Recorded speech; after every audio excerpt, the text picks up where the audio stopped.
Experts agree, almost definitely not. Why then did one dog in Hong Kong test positive for coronavirus last week? Here's what happened. Last Friday, Hong Kong's Agriculture, Fisheries and Conservation Department, AFCD, said that samples from the dog's nasal and oral cavities had tested weak positive for novel coronavirus. It was believed to be the first time that a dog anywhere in the world tested positive for the virus. The dog, which had no symptoms, was put into quarantine and will be repeatedly tested until the result comes back negative, according to the statement. The department strongly advises that pets of people infected with coronavirus are quarantined for 14 days. Despite this, the AFCD and the World Health Organization both agree there is no evidence that pets such as cats or dogs can be infected with coronavirus. That's because while dogs can test positive for the virus, it doesn't necessarily mean they have been infected. So why would a dog test positive? We know that coronaviruses can live on surfaces and objects, although researchers don't know exactly how long this virus can linger for. This is such a concern in mainland China that the central bank has been deep cleaning and destroying potentially infected cash. In the same way, coronavirus could be present on the surface of a dog or cat, even if the dog or cat hasn't actually contracted the virus. The AFCD is testing to see whether the dog has been infected with the virus or if it has just been contaminated with the virus. Present evidence suggests that dogs are no more of a risk of spreading coronavirus than inanimate objects such as door handles, wrote Sheila McClelland, the founder of Hong Kong-based lifelong animal protection charity, LAP, in a letter to the Hong Kong authorities, which she shared with CNN. McClelland said there had been no confirmed cases of cats or dogs contracting the disease anywhere in the world, and that there are no published studies showing that the coronavirus test is accurate in dogs. Can pets give you coronavirus? There were similar fears over coronavirus spreading to pets during the SARS outbreak in 2003, when over 280 people died in Hong Kong. Experts believe that both SARS and COVID-19 likely originated in bats. Dogs and cats do get coronaviruses, but they are not at all the same as the virus associated with this current outbreak, said Jane Gray, Hong Kong SPCA's chief veterinary surgeon. Those strains are a completely different type, and don't cause respiratory problems.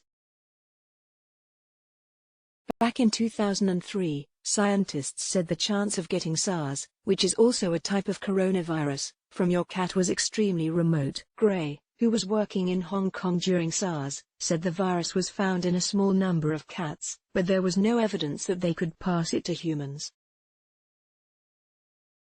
According to the U.S. Centers for Disease Control and Prevention, the main way the disease is spreading is from person to person, either from when people are close together, or from respiratory droplets when an infected person coughs and sneezes.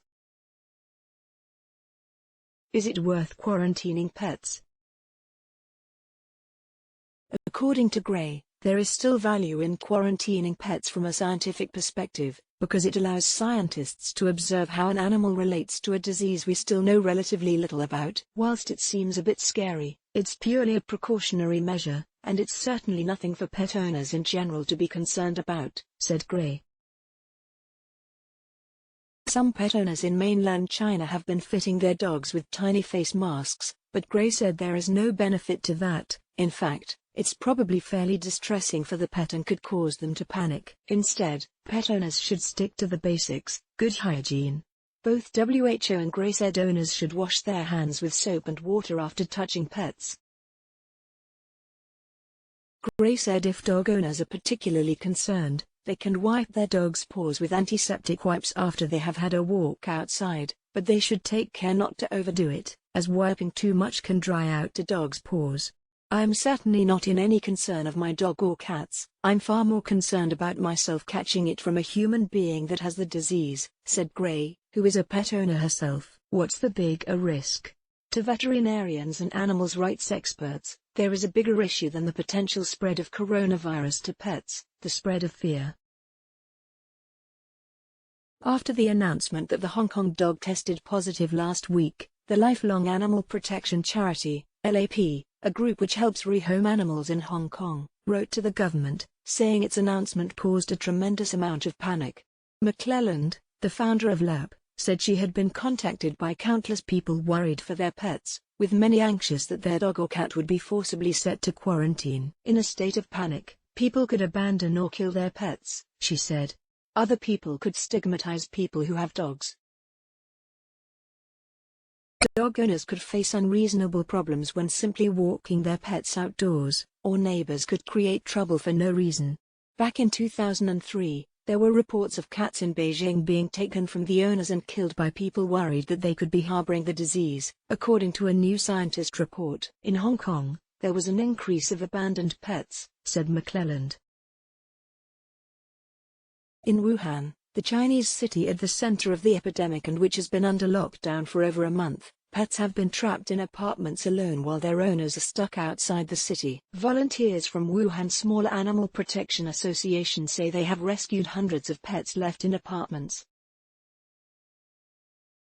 Furry Angels Haven, a group that works to rescue homeless and neglected pets in Wuhan, said that without a doubt there had been an increase in abandoned pets since the outbreak and that pets were being unfairly targeted. So far, Gray and McClelland haven't seen any sign of an increase in pet abuse or abandonment in Hong Kong.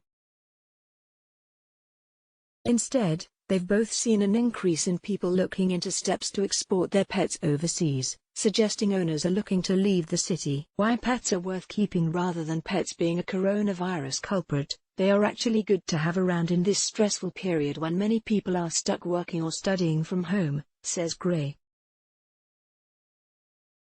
Pets are likely happy to have extra time with their owners, and can help lower people's blood pressure and ease the feelings of stress, she said.